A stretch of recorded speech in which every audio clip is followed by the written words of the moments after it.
కృతజ్ఞతలు చెల్లిద్దాం. దేవుడు మంచి వాతావరణాన్ని మనకు అనుగ్రహించాడు, మంచి ఆరోగ్యములు, బలములు, శక్తిని మనకు అనుగ్రహించాడు.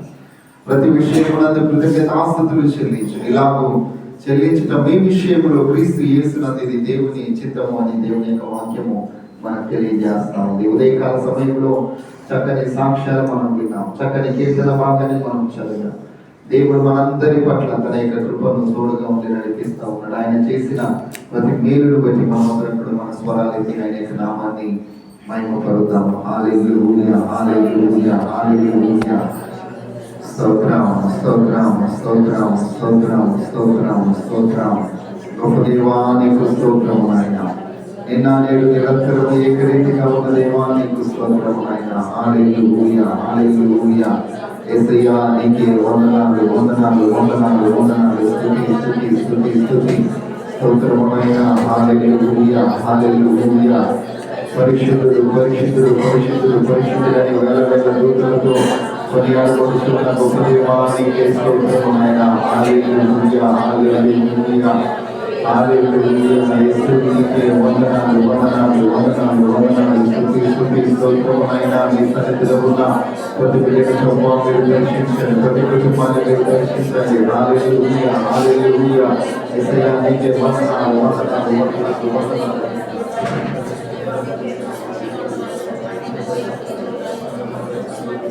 హల్లెలూయా, హల్లెలూయా, హల్లెలూయా. యేసయ్యా నీకే స్తుతి మహిమ. హల్లెలూయా, హల్లెలూయా, హల్లెలూయా. వందనం యేసయ్యా, వందనం యేసయ్యా, వందనం యేసయ్యా, వందనం యేసయ్యా. నీవు చేసిన మేలకు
నిన్న నేడు నిరంతరము ఏకరీతిగా ఉన్న దేవా నీకు స్తోత్రం నాయన. ఉన్నవాడా నీకు స్తోత్రం, మనవాడా నీకు స్తోత్రం. ఈ ఉదయకాల సమయంలో ప్రభువా నీ సన్నిధిలో నాయన మేమందరము కూడా ఆనందించేటువంటి వాక్యము మాకు అనుగ్రహించడానికి వందనాలు. నీ సన్నిధిలో చేరి వచ్చిన బిడ్డలందరినీ మీరు దీవించండి. ఈ మైకు శబ్దం ద్వారా ఎంతమంది అయితే ప్రభావించి ఉన్నారో వారందరినీ కూడా నీ రక్షణలోనికి నడిపించండి. ఈ యొక్క యూట్యూబ్ ఛానల్ ద్వారా కూడా ప్రభావ ఎంతో మంది నాయన మాతో కలిసి ప్రభావ మరి చూస్తూ ఉన్నారు, వారందరినీ మీరు దర్శించండి. మెడైనటువంటి దీవెనలు మీరు దయచేయండి నాయన. ఈ నూతన ప్రయత్నాల దినమందు నీ శిలువ చాటును నన్ను మరుగు చేసుకొని ప్రభావ మాకందరికి ఏ మాటలు అయితే అవసరమో, ఏ మాటల ద్వారా మేము ఆదరించబడి, హెచ్చరించబడి, ప్రోత్సహించబడతాము, అంటే మాట మీరే నింపింపచేయండి. జరుగుతున్న యొక్క ఆరాధన కార్యక్రమం అంతా సమస్తం సమకూరు నీకు మహిమకరంగా ఘనంగా జరుగుతుండగా నీ యొక్క ఆత్మాభిషేకం చేత నూతన బలము నూతన శక్తిని మాకు అనుగ్రహించున్నాను. విత్తబడుతున్న ప్రతి మాట నూరంతర ఫలభరితమైనటువంటి నాయన దీవెనను నేను పొందుకోవడానికి నీ కృపను దయచేయాలి. ముందర సమయాన్ని నన్ను ప్రభుని చేతులు కాపాడిస్తూ యేసు పరిశుద్ధ నామములో వేడుకొంచున్నాము తండ్రి. ఆమేన్. ఆమేన్. నేను సమర్పిస్తున్నాను.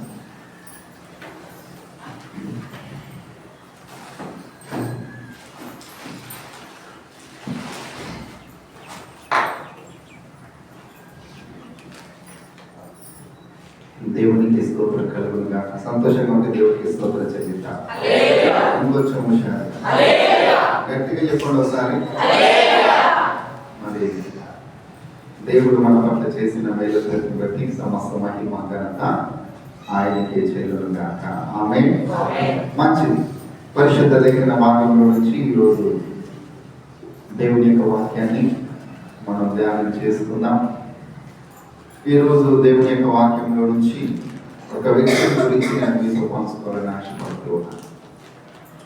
ఆ వ్యక్తి ఎవరు అంటే మరి ఆదికాండము పరిశుద్ధ లేఖన భాగంలో నుంచి ఆదికాండం 6వ అధ్యాయము 9వ వచనాన్ని మనం చదువుకుందాం. ఆదికాండము 6వ అధ్యాయం 9వ వచనం. తాను భూమి మీద నల్లను చేసినందుకు 6వ అధ్యాయం 9వ ఇదే నోవాహు నీతిపరుడును తన తరములలో నిందారహితుడై ఉండెను. నోవాహు దేవునితో కూడా నడిచినవాడు. 6వ అధ్యాయం 9వ వచనం చదువుతా ఉంది. నీతిపరుడును నిందారహితుడును ఉండెను. నోవాహు దేవునితో కూడా నడిచినవాడు. ఎవరంట? నోవాహు దేవునితో కూడా నడిచిన వాడు. మళ్ళీ ఒకసారి వెనక్కి వెళ్దాం. ఆదికాండం ఒకసారి చూద్దాం. 5వ అధ్యాయం 22వ వచనం. హానోకు మెతూషెలను కనిన తర్వాత 300 ఏళ్ళు దేవునితో నడుచుచు కుమారులను కుమార్తెలను కనెను. దేవునికి స్తోత్రం. హల్లెలూయా. చాలు. ఈరోజు ఈ రెండు విషయాలు మనం ధ్యానం చేద్దాం. ఒక వ్యక్తి ఎవరండి? హానోకు. ఇంకొక వ్యక్తి ఎవరు? నోవా. ఈ రెండు వాక్య భాగాలు మనకు చాలు. ఎవరు ఎవరితో నడిచారంట? నోవాహు దేవునితో నడిచినాడు. హానోకు దేవునితో నడిచాడు. నోహాము దేవునితో నడిచాడు. దేవునితో నడవడము అనంటే ఇద్దరు మనుషులు ఏకీభవిస్తేనే కాదు. నేను ఎవరితోనైనా నడవాలి అని అనుకుంటే అవతల వ్యక్తి కూడా ఏం చేయాలి? నన్ను ఏకీభవించాలి. ఎప్పుడైనా సహజంగా ఇహలోక సంబంధంగా మనము గమనిస్తే ఈ రోజుల్లో ఇప్పుడు ఉన్న పరిస్థితుల్లో భార్య భర్తతో కలిసి నడవట్ల, భర్త భార్యతో కలిసి నడవట్ల, అన్న తమ్ముడితో కలిసి నడవట్లే, తమ్ముడు అన్నతో కలిసి నడవట్ల. అంటే కొన్ని కుటుంబాలలో మనం చూస్తూ ఉన్నాం కలిసి నడిచే వాళ్ళు ఉన్నారు. కానీ ఎక్కువ శాతం ఎవరున్నారు? ఒకరి మాట అంటే ఒకరికి పడట్లేదు. ఒకరితో కలిసి ఒకరు నడవట్ల.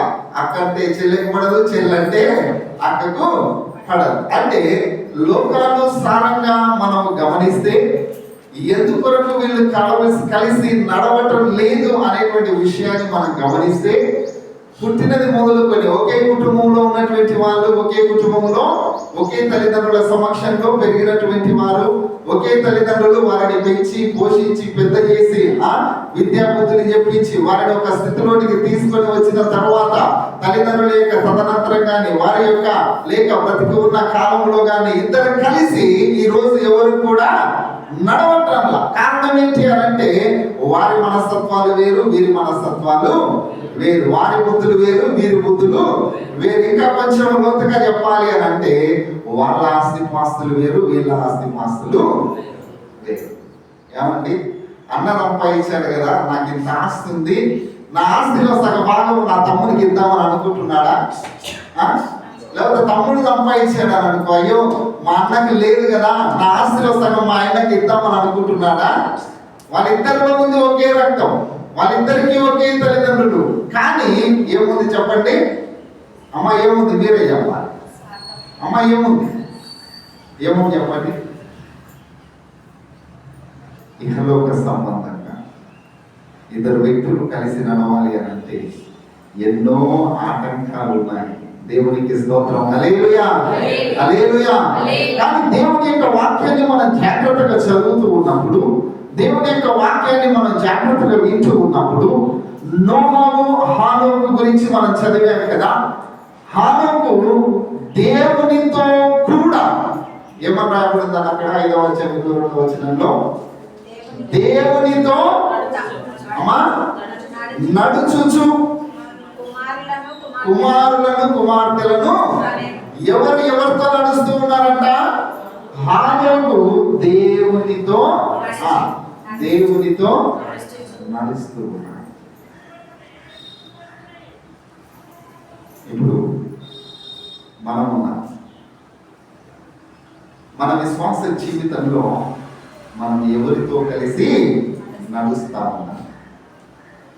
ఈరోజు చాలా మందిని మనం గమనిస్తా ఉంటాం. దేవుని యొక్క వాక్యము ఇలా మాట్లాడుతూ ఉందండి, దేవుని యొక్క వాక్యం అలా మాట్లాడుతూ ఉంది. ఆ వాక్యాన్ని నేను అనుసరించి నడుచుకుంటూ ఉన్నాను అని ఎవరైనా అంటా ఉన్నారా? మా పాస్టర్ గారు చెప్పారండి, మా పాస్టర్ గారు చెప్పిందే మేము చేస్తాం. అవునా కాదు అమ్మా? నిజం చెప్పాలి. ఎందుకంటే చాలా మంది యూట్యూబ్లలో కూడా చూస్తూ ఉంటారు కదా. ఈరోజు దేవుని యొక్క వాక్యం మనకి ఏమని నేర్పిస్తా ఉంది? మీరు వాక్యము వినువారు మాత్రమే అమ్మా ఉండకుండా మీరు ఏం చేయాలి? ఆ వాక్యము ఏదైతే మీకు నేర్పిస్తా ఉందో, ఆ వాక్యము ఎలా మీరు నడుచుకోవాలని మీకు నేర్పిస్తా ఉందో, ఆ వాక్యమును అనుసరించి మీరేం చేయాలి? నడుచుకోవాలి. అందుకే కీర్తనకారుడు అంటాడు కదా, నీ వాక్యము నా పాదములకు ఏమైందంట? దీపమై ఉంది. ఈ లోకంలో మనల్ని నడిపించాల్సినటువంటిది డబ్బు కాదు, బంధుత్వం కాదు, ఆస్తి కాదు, ఐశ్వర్యం కాదు, వాహనాలు కాదు. మనల్ని నడిపించాల్సినటువంటిది ఏంటి? దేవుని యొక్క వాక్యము. చాలా మంది ఈరోజు మనం గమనిస్తా ఉంటాం కదా, cell phone switch off record అవుతుంది. చాలా మంది మనం గమనిస్తూ ఉంటాం, మా పాస్టర్ గారు ఇలా చెప్పారు, అందుకే మేము ఇలాగా చేశాం. దేవుని వాక్యం ఏం చెప్తా ఉందో ఆ వాక్యాన్ని అనుసరించి మీరు నడుచుకోవాలి అని దేవుని యొక్క వాక్యం మనకు తెలియజేస్తా ఉంది. దేవునికి స్తోత్రం. హల్లెలూయా, హల్లెలూయా. మన జీవితంలో జాగ్రత్తగా గమనించండి, ఎవరు ఏది చెప్పినా కూడా దేవుని యొక్క వాక్యము ఉన్నది ఉన్నట్లుగా బోధించిన వారైతే ఆ వాక్యము చెప్పిన దైవజనుని అనుసరించి నడచడంలో తప్పేమీ కాదు. దేవునికి స్తోత్రం. హల్లెలూయా, హల్లెలూయా.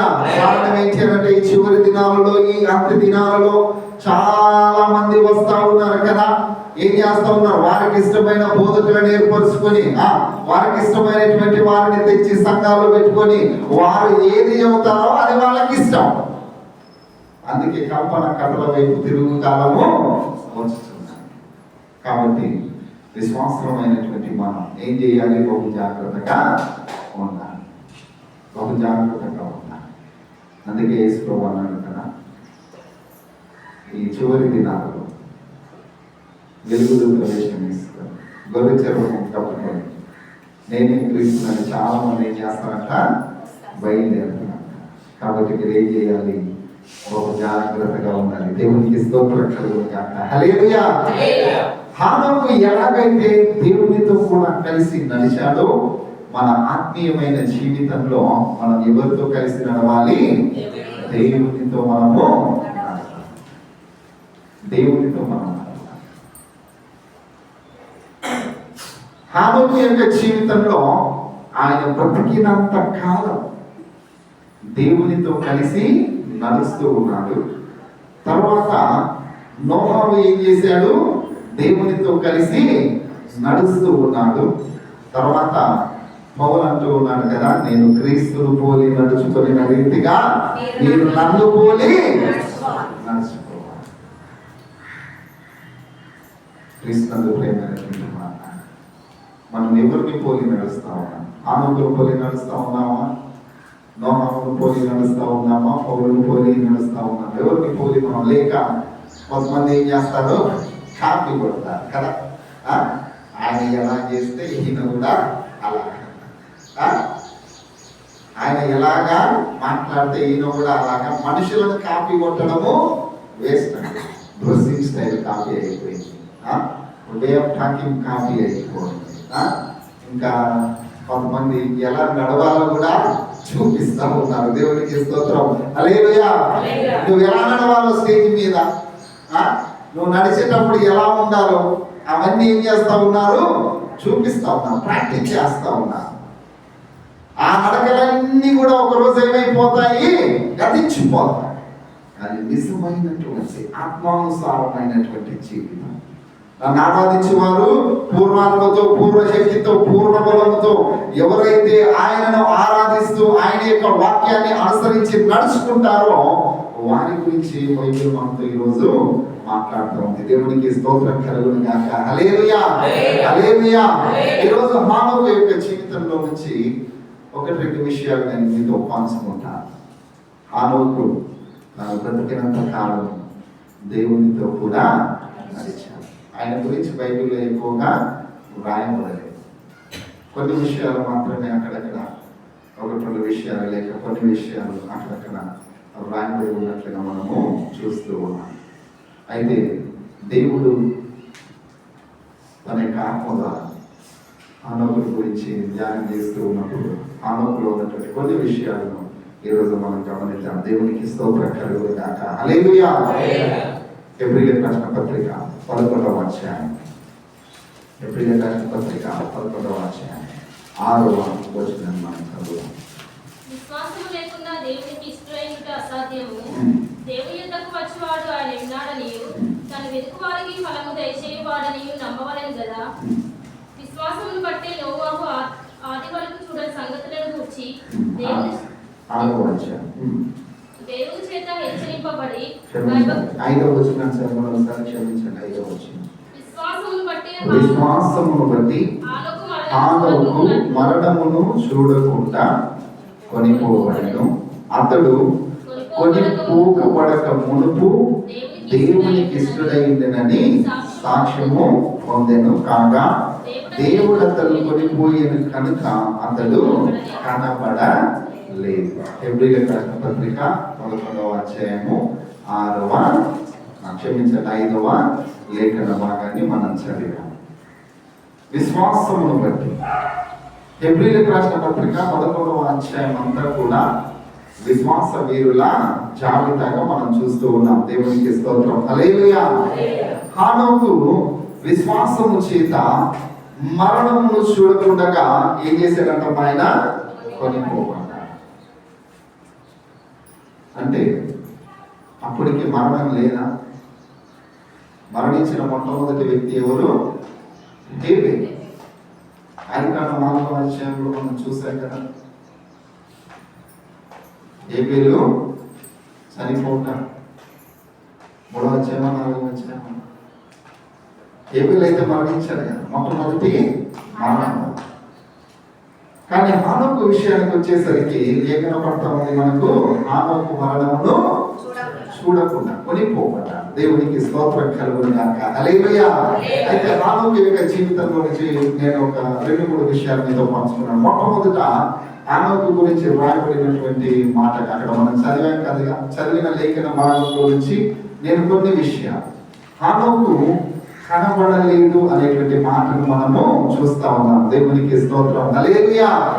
హానోకు ఏమైనాడు? కనబడలేదు.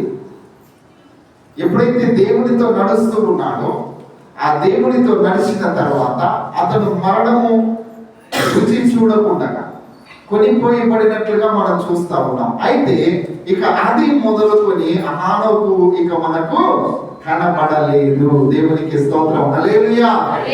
కనబడట లేదు. ఇక ఈరోజు మన అందరి జీవితాలలో ఒక విషయాన్ని మనం గమనించాం. ఇప్పుడు మనం ఎక్కడున్నాము? దేవుని యొక్క సన్నిధిలో మనము ఉన్నాము. దేవుని యొక్క సన్నిధిలో మనం ఉన్నాము. ఈ అతి పరిశుద్ధ స్థలములో నుంచి, అతి పరిశుద్ధ స్థలములు ఎవరున్నారు ఇప్పుడు ఇక్కడ? అమ్మ ఎవరున్నారు? ఎవరున్నారు? మాస్టర్ గారు కనపడతా ఉన్నారు కదా. కానీ ఇక్కడ ఎవరున్నారు? పరిశుద్ధాత్మ దేవుడు ఉన్నాడు. దేవుని వాక్యం ఉంది. మనకు కనపడతా ఉందా? దేవుడు మనం చూస్తూ ఉన్నామా? ఈ అతి పరిశుద్ధ స్థలములో ఆయన ఉన్నాడు అని మనము విశ్వసిస్తూ ఉన్నాం. కానీ ఆయన మనకు కనపడతా ఉన్నాడా? కానీ ఆయన మన మధ్యలోనే ఉన్నాడు. దేవుడికి స్తోత్రం. హల్లెలూయా, హల్లెలూయా. కనపడలేకపోయినప్పటికీ తన యొక్క వాక్యము ద్వారా మనతో మాట్లాడుతూ, ఆత్మీయమైన స్థితిలో మనల్ని బలపరుస్తూ, ఆత్మీయంగా మనల్ని ఏం చేస్తూ ఉన్నాడో తెలుసా? ఎలా జీవించాలి, ఎలా బ్రతకాలి, వాక్యాన్ని అనుసరించి ఎలా నడుచుకోవాలి, తన యొక్క దాసుల ద్వారా ఆయన బోధిస్తూ మీకు కనపడకుండానే అతి పరిశుద్ధ స్థలములో నుండి దేవుడు ఏం చేస్తూ ఉన్నాడు? మనతో మాట్లాడుతూ ఉన్నాడు. దేవునికి స్తోత్రం కలుగును గాక. హల్లెలూయా. ఆయన కనపడకపోయినా కూడా ఆయన మనతో మాట్లాడుతూ ఉన్నాడు. హానోకు కూడా ఎవరికి కనపడదు. మన జీవితంలో కొన్ని విషయాలను కనపడకుండా ఏం చేస్తామో తెలుసా? దాచిపెడతాం కదమ్మా. ఇప్పుడు విలువైన వస్తువులను ఏం చేస్తారు? ఏమన్నదం కాదు. ఇంట్లో బంగారం ఉందనుకో, కనపడేటట్టుగా టీవీ మీద పెట్టొచ్చావా? ఇంట్లో డబ్బులు ఉన్నాయనుకో, కనపడేటట్టుగా టీవీ మీద పెట్టొచ్చావా? రూమ్ తెరవంగానే కనపడతాయా మనకు? ఇప్పుడు బీరువా చేశారండి, దాదాపు 5.5 అడుగుల బీరువా ఉంది, అవునా? ఆ బీరువాలో మళ్ళీ ఇంకేముంది? అందరు చెప్పాలి ఏముంది? అది ఏమన్నారు దాన్ని? Secret locker. అంటే కనబడకుండా. ఇప్పుడు చూడండి, సీక్రెట్ లాకర్ చేసిన తర్వాత ఆ లాకర్ ఓపెన్ చేసినా కూడా మళ్ళీ అందులో ఏముంటది? ఉంటుందా ఉండదా? అమ్మా ఏమంటే బీరువోకి ఎన్ని అరలు ఉన్నాయి తెలుసా? ఒకటేమో కనబడుతూ ఉన్న బీరువో, లోపలికి వెళ్తే కనబడనటువంటి ఇంకొక బీరువా, దాని లోపలికి ఇంకా కొంచెం చేయి పెడితే ఏముంటది? సీక్రెట్. అంటే బంగారం అయినా, డబ్బైనా, విలువైన వస్తువులని ఏం చేస్తారు చెప్పండి? కనబడక ఏం చేస్తారు? అందరు చెప్పాలి. కనబడక ఏం చేస్తారు? దాచి పెడతారు. దేవునికి స్తోత్రం. హల్లెలూయా, హల్లెలూయా. చాలా మంది కనబడకుండా దాచిపెట్టిన దానిని ఒకరు ఏం చేస్తారు? కనబడేటట్టుగా మెడలో వేసుకొని తిరుగుతారు. అవునా? నువ్వు ఎక్కడైనా బయటికి వెళ్తా ఉన్నావు, ఇక బంగారంతో అవసరం లేదు. ఇప్పుడు ఈరోజు నేను వెళ్ళే స్థలంలోకి బంగారం నాకు ఇక వద్దు అని అనుకుంటే నువ్వేం చేస్తావు? అది ఎవరికి? దాదాపు నాకు తెలిసి చాలా మంది డబ్బైనా, బంగారమైనా, విలువైన వస్తువులైనా, ఇంకా చెప్పాలనంటే కొంతమంది వండుకున్న అన్నము, కూరలు కూడా ఏం చేస్తున్నారు?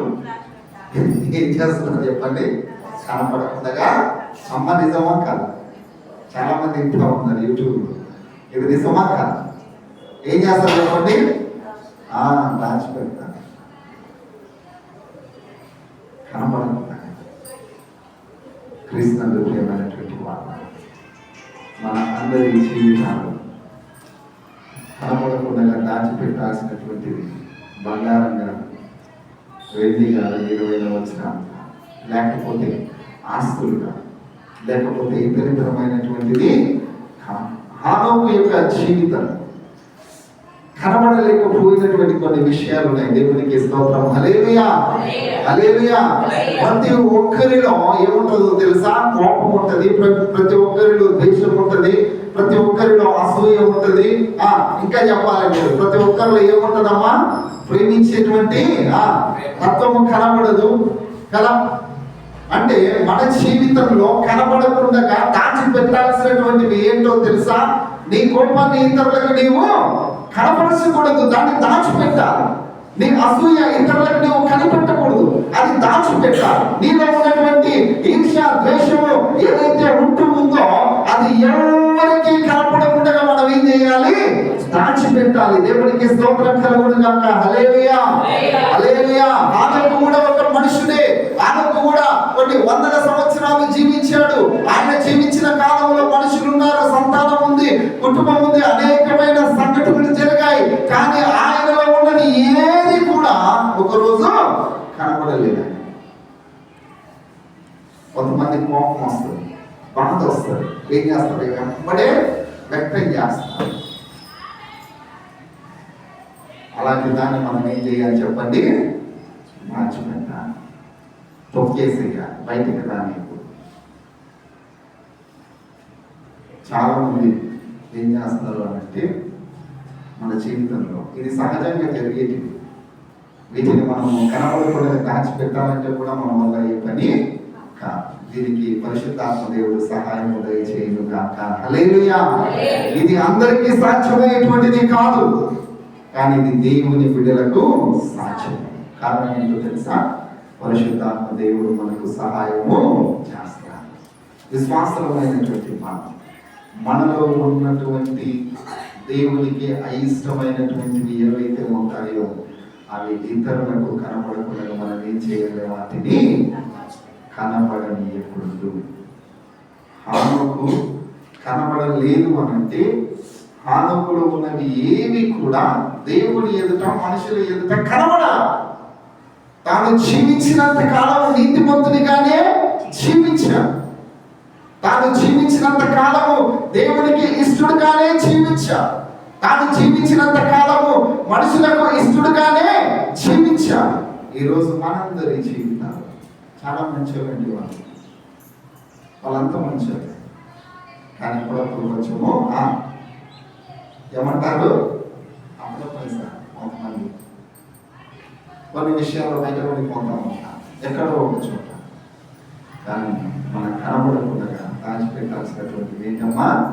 కోపం కానీ, బాధ కానీ, ద్వేషం కానీ, అసూయ కానీ, ఇంకా ఇతరమైనటువంటివి ఏవైనా సరే వాటన్నిటిని మనము ఎవరికి కనబడనీయకుండా దాచిపెట్టాలి. దేవునికి స్తోత్రం. హల్లెలూయా, హల్లెలూయా. క్రీస్తునందు ప్రియమైనటువంటి వాళ్ళు, ఇది కొంచెం కష్టమైన పని. కొన్నిసార్లు పుట్టినప్పుడు ఏ పని లేకుండా మౌనంగా మన పని ఏదో మనం చేసుకుంటూ పోయినప్పుడు, కాలం మంచిగా ఉన్నప్పుడు ఏం కాదు. కానీ ఒక సమయం వచ్చినప్పుడు, ఒక సందర్భం వచ్చినప్పుడు కొంతమంది ఏం చేస్తారో తెలుసా? కనబడవలనని కొన్ని పనులు చేస్తారు. కనబడవలనని కొన్ని పనులు చేసినప్పుడు మనం ఏం చేయాలో తెలుసా? మంచిది. నువ్వు కనబడాలని చేస్తూ ఉన్నావు కదా, నేను దాన్ని చూసినా కూడా ఇప్పుడు ఒక బిల్డింగ్ కట్టారండి, ఆ బిల్డింగ్ పక్కన ఇంకొక పెద్ద బిల్డింగ్ ఉంటుందా లేదా? అవునా? దీన్ని చూసి దాన్ని చూసినప్పుడు ఏమనుకుంటాం మనం? ఇది ఉంది, దాంతో మనకి పని, దీంతో అవునా? దాని మీద మనం పెద్దగా ఆలోచించాల్సిన అవసరము లేదు. చాలా విషయాలు మీరు ఎప్పుడైతే కొన్నిటిని వదిలించుకోవాలి, మనం నెమ్మదిగా సమాధానంగా ఉండాలి అని అనుకుంటే మనం చేయాల్సిన మొట్టమొదటి పని ఏంటో తెలుసా? ఎక్కువగా దేవుని యొక్క వాక్యాన్ని చదవాలి. దేవునికి స్తోత్రం. హల్లెలూయా. ఎక్కువగా దేవుని యొక్క వాక్యాన్ని చదివి, ఎక్కువగా దేవునితో సహవాసం చేసి, ఎక్కువగా దేవుని యొక్క సన్నిధిలో మనం ప్రార్థన చేస్తే ఇహలోక సంబంధమైనవి ఏవి కూడా మనకు చెప్పండి కనబడవు. దేవునికి స్తోత్రం. హల్లెలూయా. మనలో కనబడకుండా వాటిని దాచిపెట్టి వాటిని పైకి రాకుండా చేయాలి అని అంటే మనం ఎవరితో కలిసి నడవాలి? ఎవరితో కలిసి నడవాలి? దేవునితో కలిసి మనము నడవాలి.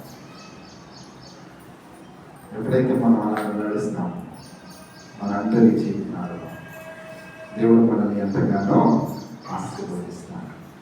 ఆనందంలో ఉన్న మొదటి లక్షణం ఏంటంటే, లేక ఆనందంలో ఉన్న మొదటి విషయం ఏంటంటే, అతడు కనబడకుండా ఉన్నాడు. కనబడాలి. సంఘంలో కూడా మనం కనబడుతూ ఉంటాం అనేక విషయాలు, కానీ ఇక్కడ కనబడిన పర్వాలేదు, కానీ అన్యులు సంచరించే చోట మనం కనబడనే. ఈ విషయాన్ని మనం బాబు జాగ్రత్తగా గుర్తుపెట్టుకోవాలి. దేవునికి స్తోత్రం కలుగుగాక. హల్లెలూయా, హల్లెలూయా. రెండో విషయాన్ని మనం గమనిస్తే హానోకులో ఉన్నటువంటిది మధురమైనటువంటి జీవితం.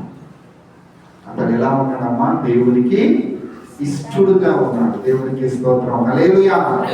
ఎలా ఉన్నాడు ఆయన? దేవునికి ఇష్టడుగా ఉన్నాడు.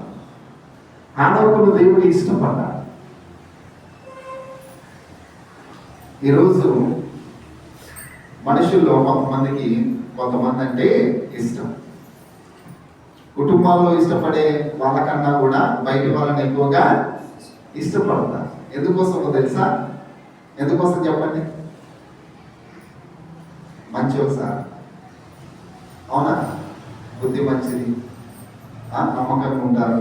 మనం ఏదైనా చెప్తే దాన్ని ఖచ్చితంగా పాటిస్తారు. మనతో ఉన్న వాళ్ళకన్నా కూడా మనం ఏం చేస్తాం? ఎక్కువగా బయట వాళ్ళలో చూస్తాం. కానీ ఒక విషయాన్ని గుర్తుపెట్టుకోవాలి, బయట వాళ్ళని మనం చూసినప్పుడు ఎలాగైతే కొంతమందిని ఇష్టపడతామో మన ఇంట్లో వాళ్ళు కూడా మనకు కొంతమంది ఇష్టలు ఉంటారు. దేవునికి స్తోత్రం. హల్లెలూయా, హల్లెలూయా. చాలా కుటుంబాల్లో మనం గమనిస్తూ ఉంటాం కదా, కొందరికి ఇష్టం, కొందరికి ఇష్టం, కొందరికి ఇష్టం. అలా కాదు, హానోకు అందరికీ ఇష్టడుగా ఉన్నాడు. దేవునికి స్తోత్రం. హల్లెలూయా. దేవునికి ఇష్టడుగా ఉన్నాడు, కుటుంబంలో ఇష్టడుగా ఉన్నాడు. లూకా సువార్త 2వ అధ్యాయం మనం చదివినప్పుడు యేసు ప్రభువు వారి భూమి మీదకి ఆయన జన్మించినటువంటి సమయంలో దేవదూతలు దిగివచ్చి పాడిన పాట ఏంటో తెలుసా? భూమి మీద ఆయనకు ఇష్టలైన ఎవరికమ్మా? దేవునికి ఇష్టలైన వారికి ఏం కలగాలి? సమాధానం కలగాలి. ఆయన మనల్ని ఇష్టపడుతూ ఉన్నాడు, మనం ఆయనను ఇష్టపడుతూ ఉన్నాం. ఆయనకి ఎవరు ఇష్టలు అని అంటే, ఎవరైతే దేవుని సన్నిధికి వచ్చి నా బిడ్డలుగా నా కొరకు జీవిస్తూ ఉన్నారు వారంటే నాకు ఇష్టం. దేవునికి స్తోత్రం. హల్లెలూయా. పాటలు పాడేవారంటే ఇష్టం. దేవుని సన్నిధిలో పనిచేసేవారు అంటే ఇష్టం. పాటలకు వాయించేవారు ఇష్టం. ఇంకా చెప్పాలి అని అంటే దేవుని యొక్క సన్నిధిలో ఏ చిన్న పని నువ్వు చేసినా కూడా ఆ సంఘం ఇష్టపడతా ఉంది, విశ్వాసులు ఇష్టపడతా ఉన్నారు, దేవుడు ఇష్టపడతా ఉన్నారు. అంటే మన సమయాన్ని బయట ఎంతో మనం పనిచేస్తాం. ఒక యజమాని దగ్గర నమ్మకంగా పనిచేశారనుకోండి, ఆ యజమాని ఏమంటాడు? ఉన్నతంగా కదా, ఆశీర్వాదంగా అంటే నాకు బాగా ఇష్టం, నమ్మకంగా చేస్తున్నాను. మా దగ్గర 10 మంది పనులు ఉన్నారు కానీ ఆయన అంత నమ్మకం ఇంకెవరికి లేదు. ఎందుకోసము అని అంటే యజమానికి తగ్గట్టుగా ఆయన పని చేస్తా ఉన్నాడు. అందుకే యజమాని ఏం చేస్తా ఉన్నాడు?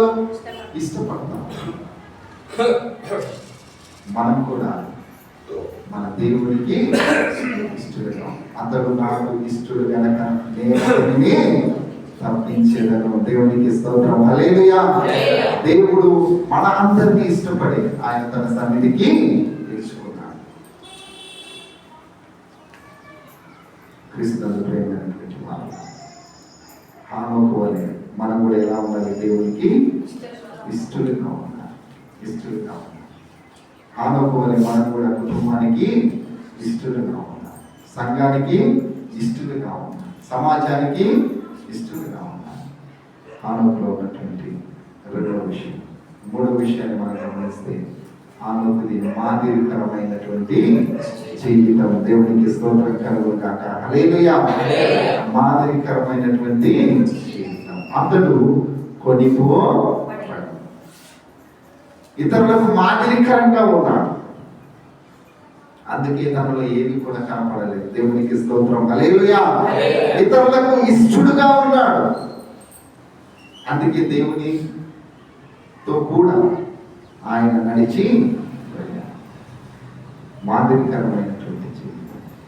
అందుకే ఆయన కొనిపోబడినట్లుగా మనము చూస్తా ఉన్నాం. ఈరోజు నీవు మనలో ఉన్నటువంటి వాటి అసూయ, కుళ్ళు, ద్వేషం, ఇంకా ఇతరితరం గలితర పత్రిక 5వ అధ్యాయం మనం చదివినప్పుడు అక్కడ ఆత్మఫలాలను మనము చూస్తాం కదా.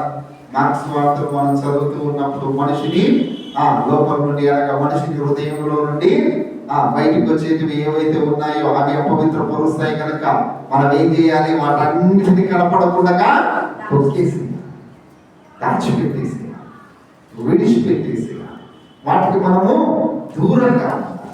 ఎప్పుడైతే అవి చేస్తామో మనము దేవునికి, మనుషులకు, సంఘానికి ఇష్టంగా ఉంటాము. దేవునికి స్తోత్రం. హల్లెలూయా. ఆనోకు కొనిపోబడేను. ఈరోజు నీ గురి నా గురి ఏంటో తెలుసా? నీవు నేను ఎక్కడే స్థిరంగా ఉండాలని రాలేదు. మన గమ్యం ఏంటి అమ్మా? మన గమ్యం ఏంటి? మన గమ్యం ఏంటి? ఎత్తబడే సంఘంలో మనం ఏముండాలి? చెప్పండి. ఎత్తబడే సంఘంలో నీవు నేను ఉండాలి. పెళ్లి కుమార్తెగా నీవు నేను సిద్ధపడాలి.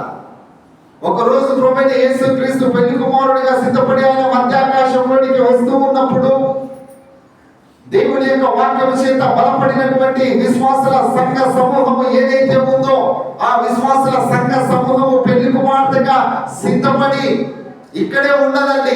ఏం చేస్తా చెప్పండి? ఆ సంఘము కొనిపోబడతా ఉంది. దేవునికి స్తోత్రం కలుగును గాక. హల్లెలూయా, హల్లెలూయా.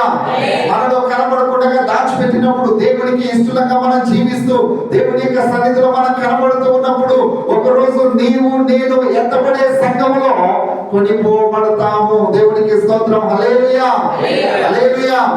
ఆ ఆశ కలిగి, ఆ గురి కలిగి మనం దేవుని యొక్క సన్నిధిలో జీవించాలి. అది మన గమ్యమై ఉండాలి. ఏదో వచ్చామని ఆదివారం కదా, ఆదివారం కదా, ఆరాధనకు వెళ్ళాలని వచ్చాము.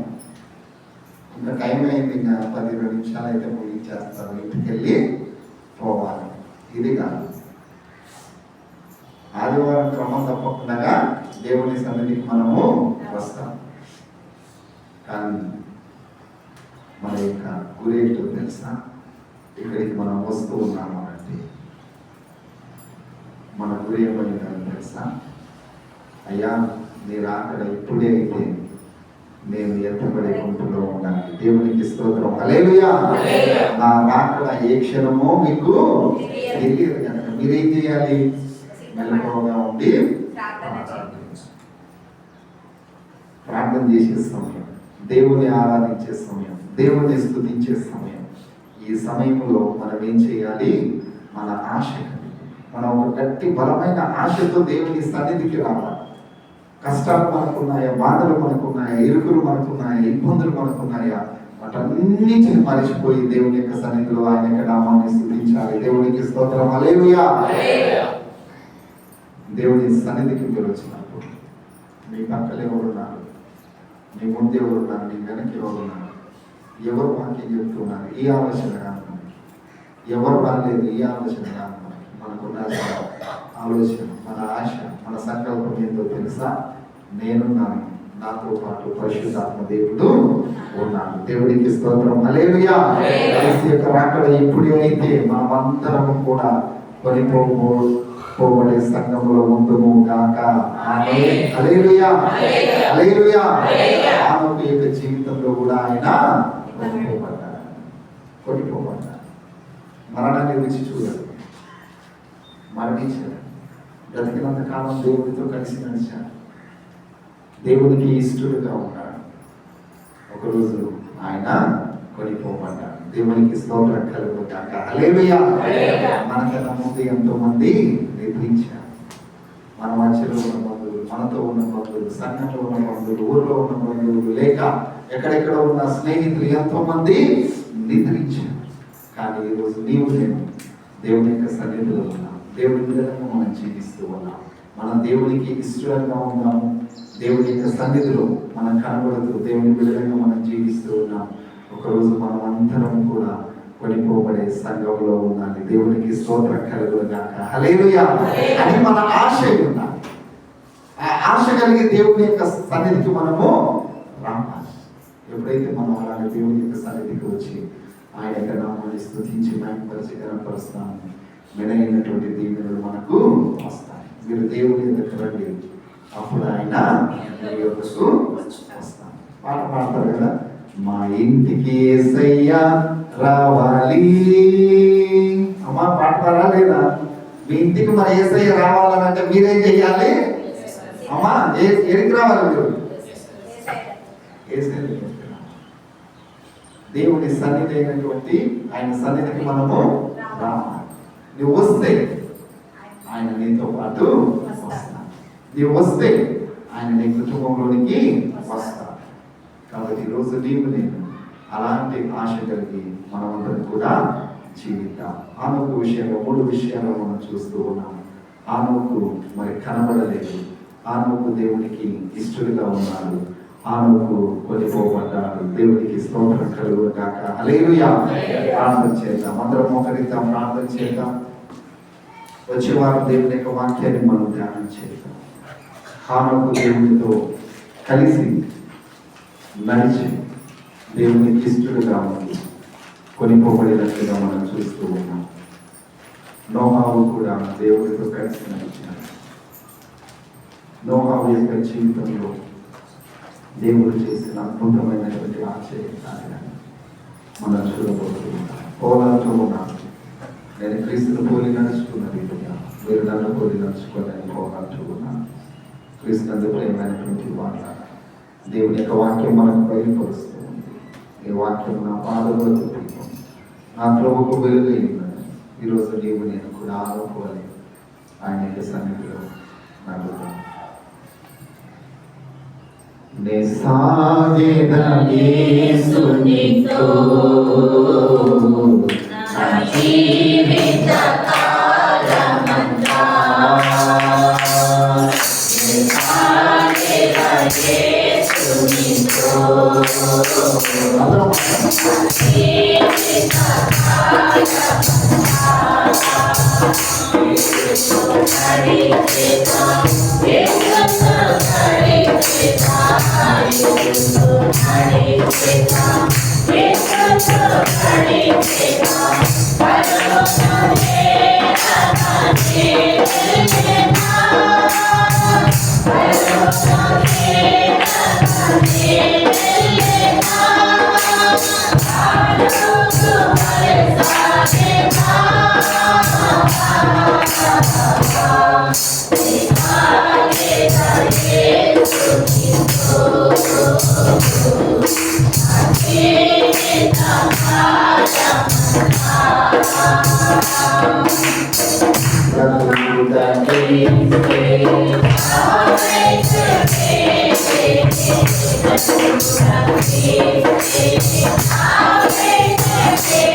పరిశుద్ధానికి వందనాలు, స్తుతులు, స్తోత్రాలు.